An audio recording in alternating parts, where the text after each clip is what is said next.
Hello everyone, मैं हूँ CA कविता। और अगर आप लोगों ने अपनी जल्दी में आईटीआर फाइल कर दी है या करने की सोच रहे हैं तो आप अपने आप से इनकम टैक्स डिपार्टमेंट को नोटिस भेजने का मौका दे रहे हैं, क्योंकि अभी भी आपका टीडीएस पूरी तरीके से अपडेट नहीं हुआ है। एआईएस आपका इनकम्प्लीट हो सकता है, टीआईएस में भी डेटा मिसिंग हो सकता है और एसएफटी रिपोर्टिंग अभी आपकी पेंडिंग हो सकती है। अगर आप लोग इसमें से कोई भी मिस्टेक कर रहे हैं तो संभल जाइए, डिपार्टमेंट आपको पूछ सकता है कि आपकी इनकम टैक्स का मिसमैच क्यों है।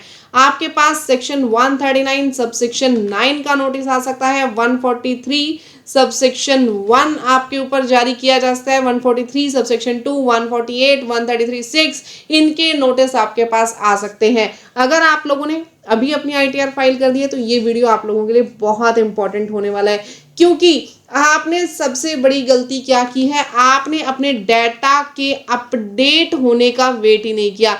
जैसे ही आप लोगों के पास फॉर्म आए आप लोगों ने आईटीआर फाइल कर दी। इतनी जल्दी करने की जरूरत नहीं है। क्यों नहीं है? क्योंकि आपका टीडीएस अभी भी पेंडिंग हो सकता है। देखिए, आपका 4 क्वार्टर्स का टीडीएस जाता है, क्वार्टर 1, 2, 3, 4, और जो क्वार्टर 4 है उसकी टीडीएस की रिटर्न फाइलिंग की ड्यू डेट हमारे पास क्या होती है, 31 मई होती है। यानी कि आपकी 31 मई 2026 लास्ट डेट है, 31/5/2026 लास्ट डेट है टीडीएस का डाटा अपडेट होने की। और अभी अगर आप 31 मई से पहले ही अपना आईटीआर सबमिट कर देंगे और दूसरी तरफ आपकी जो टोटल इनकम है, टोटल इनकम विद टीडीएस आपकी अगर अपडेट नहीं हुई है पोर्टल पे, तो आपके पास इनकम मिसमैच का कल को नोटिस आ जाएगा। और नोटिस आने के बाद फिर लिटिगेशन स्टार्ट हो जाएंगी।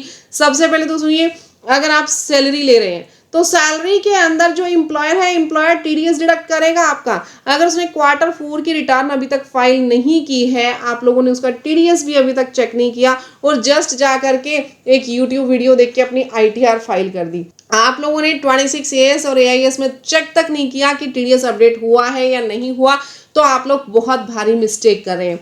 इसी तरीके से अगर बैंक है, बैंक ने एफडी का इंटरेस्ट आप लोगों को दिया तो वो ऑब्वियसली आपको सर्टिफिकेट भी देगा इंटरेस्ट का, टीडीएस आपका डिडक्ट करेगा। अगर आप कोई प्रोफेशनल है, कॉन्ट्रेक्चुअल पेमेंट्स आपके पास आ रही है और आपका टीडीएस अभी नहीं अपडेट हुआ है, तो आप लोग गलती कर बैठेंगे, अपनी रॉन्ग रिटर्न फाइल कर बैठेंगे। सबसे पहले अपने टीडीएस को अपडेट होने दीजिए।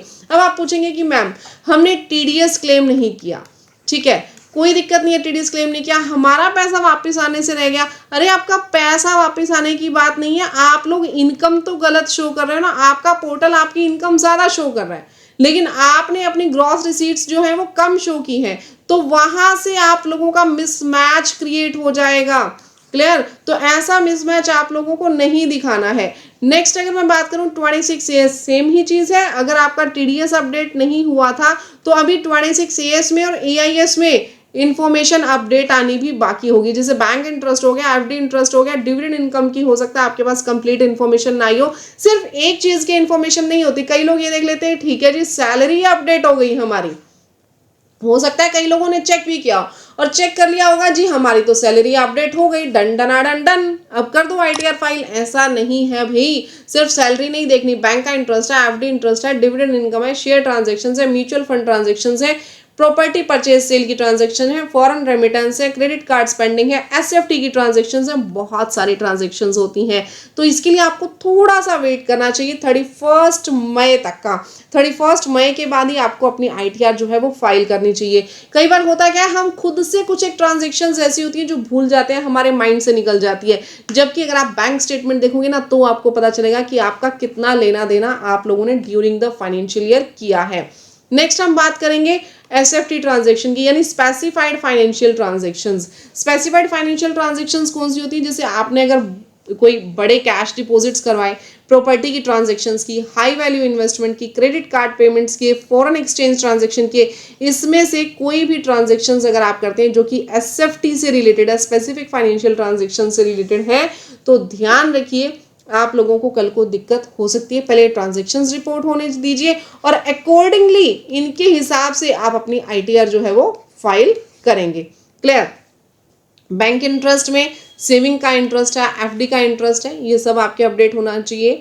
कैपिटल गेन स्टेटमेंट जैसे शेयर मार्केट की अगर कोई ट्रांजेक्शन है आपकी, म्यूचुअल फंड से रिलेटेड ट्रांजेक्शन है, प्रॉपर्टी से रिलेटेड ट्रांजेक्शन है, ये अगर अपडेट नहीं हुई है, देखिए आपकी ट्रांजेक्शन्स की कंप्लीट डिटेल्स भी हो सकता है आपके पास हो, तो आप उसके अकॉर्डिंग अपना जो कैपिटल गेन है वो कैलकुलेट करके डाल दो, बहुत अच्छी बात है। लेकिन अगर आपके पास कंप्लीट डिटेल्स नहीं है तो इन डिटेल्स को पहले वहाँ पे अपडेट हो जाने दीजिए, आफ्टर दैट ही आप अपनी रिटर्न जो है वो फाइल करेंगे। चाहे आपका शेयर मार्केट के ऊपर कैपिटल गेन हो, शेयर मार्केट ट्रांजेक्शन्स पे, म्यूचुअल फंड पे, प्रॉपर्टी ट्रांजेक्शन्स पे, पहले इनको हम अपडेट होने देंगे। Now come to the next point, dividend income. Dividend income का ऑलरेडी मैं आप लोगों को बता चुकी हूँ, इस इनकम को हम अपडेट होने देंगे। जैसे फॉरेन एसेट्स, फॉरेन रेमिटेंस से रिलेटेड है, इंटरनेशनल कार्ड यूजेज से रिलेटेड है, ये ट्रांजेक्शन्स आपकी अपडेट होनी बहुत ज़्यादा ज़रूरी है।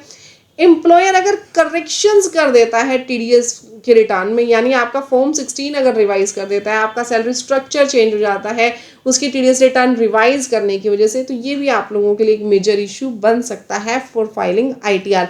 अगर ऐसा कुछ हुआ है, आप ऑलरेडी फाइल भी कर चुके हैं, तो आप लोग अपनी आईटीआर को रिवाइज भी कर सकते हैं। अभी कोई लेट नहीं हुआ, आप अपनी आईटीआर को 31 मई के बाद फिर से रिवाइज कर लीजिएगा।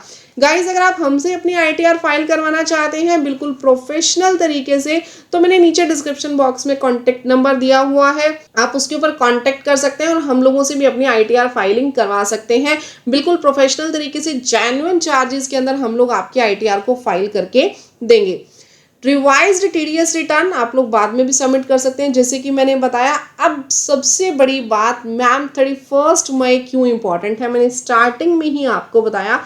Q4 की जो रिटर्न है उसको फाइल करने की लास्ट डेट क्या है, 31 मई है।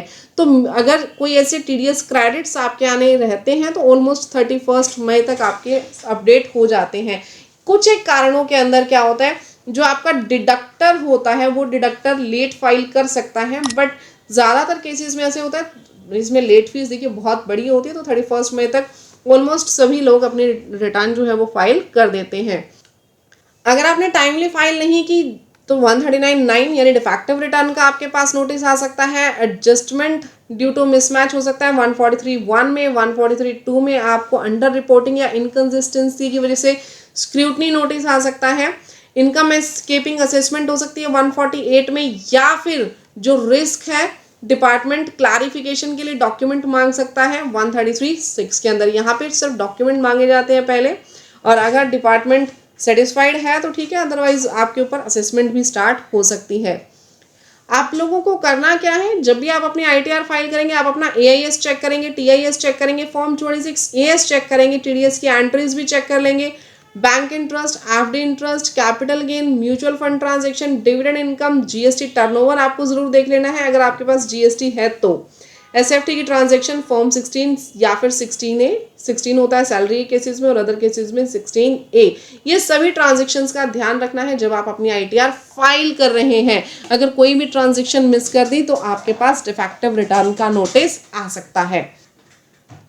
अर्ली फाइलिंग हमारे पास ऐसा नहीं है कि हमेशा रिस्की होगी, लेकिन अगर हमने अर्ली फाइलिंग के टाइम पे अपना डाटा जो है वो कम्प्लीटली चेक नहीं किया या फिर कम्प्लीटली हमारा डाटा अपडेट नहीं हुआ है तो हमें बिना इन्फॉर्मेशन के आईटीआर फाइल करने की वजह से दिक्कत आ सकती है।